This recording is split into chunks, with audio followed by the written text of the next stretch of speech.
অনেক কথাই অনেকে ইতিমধ্যে বলা শুরু করেছে, কিন্তু সব কিছুর পরে মূল বিষয়টি হলো আওয়ামী লীগের মাঠ পর্যায়ে যারা কাজ করে, তৃণমূলের আমাদের যে সকল ত্যাগী নেতারা আছে, যারা দুঃসময়ের দুর্দিনে আওয়ামী লীগের জন্য, দেশের মানুষের জন্য, গণতন্ত্রের জন্য কাজ করেছে, কারাগারে নিক্ষিপ্ত হয়েছে, নির্যাতিত হয়েছে, শহীদ হয়েছে যাদের পরিবারে, এই ধরনের অনেক যোগ্য সৎ জনপ্রিয় নেতা আওয়ামী লীগের আছে।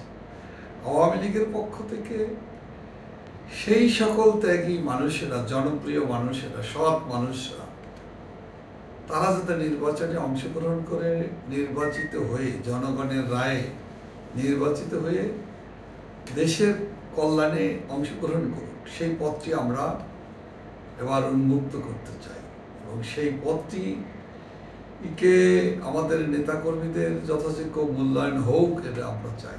আমরা চাই আমাদের জনপ্রিয় সৎ ত্যাগী নেতারা, তাদের কর্মের ত্যাগের মূল্যায়ন করা হোক। সেই সুযোগটি আমরা দলীয় প্রতীক ছাড়াই আমরা তাদেরকে দিয়েছি।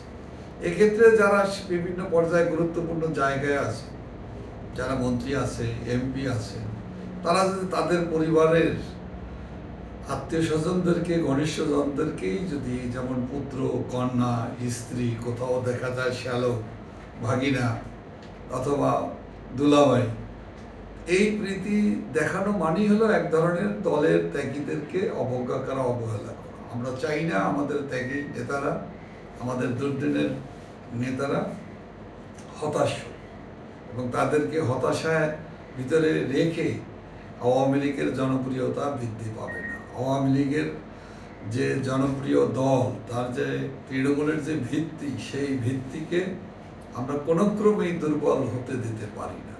এবং এই বিষয়গুলো যাদের উপলব্ধিতে নেই, যারা বিশ্বাস করে না অথবা যারা বুঝতে চায় না, এটা আমি মনে করব তাদের জন্য খুবই দুর্ভাগ্য। কারণ আমাদেরকে অবশ্যই আমাদের দলের, আওয়ামী লীগের, জাতির পিতার হাতে গড়া এই দলটির শক্তি কোথায়? আমাদের মূল শক্তির আধার হলো বাংলাদেশের জনগণ, আমাদের নেতাকর্মীরা। তাদের প্রত্যাশা পূরণ হলো আমাদের প্রথম দায়িত্ব। সেই দায়িত্বটি বাংলাদেশ আওয়ামী লীগ সবসময় দায়িত্বশীলতার সাথে পালন করে। এবারও স্থানীয় সরকার নির্বাচন হলেও এটা একটি গুরুত্বপূর্ণ নির্বাচন, উপজেলা পরিষদ। সেই উপজেলা পরিষদে আমাদের মাঠ পর্যায়ের ত্যাগীদের, সৎ সাহসীদের, দলের জন্য যারা অবদান রেখেছে অতীতে, তাদের জন্য আমরা এবার পরিষ্কারভাবে তাদের জন্য এই পথ আমরা উন্মুক্ত করেছি। এবং সেই পথে যারাই বাধা সৃষ্টি করে, তাদের কিন্তু ইতিমধ্যে যে দলের এই কঠোর যে বার্তাটি পৌঁছানো হয়েছে, এটা কিন্তু এক ধরনের, তাদের এই ধরনের কর্মকাণ্ড যে ভালো নয়, এটা কিন্তু তাদেরকে জানিয়ে দেওয়া হয়েছে। এবং দলের নেতাকর্মীদের কাছে এবং দেশের যে সকল মানুষরা সচেতন নাগরিক, তারাও কিন্তু আওয়ামী লীগ কি চায়, আওয়ামী লীগের নীতি নির্ধারকরা কেন এটা চাচ্ছে, এর মূল উদ্দেশ্যটা কি, সেটা কিন্তু বুঝতে পেরেছে। এটা যারা বুঝবে না, তাদের তো আওয়ামী লীগেরকে উপলব্ধিতে কেন নিতে পারে না, আওয়ামী লীগ কি চায় এটা ধারণ করতে যারা না পারে, এটা আমি অবশ্যই আরেকবার বলবো যে এটা তাদের জন্য কোনো ভালো কিছু।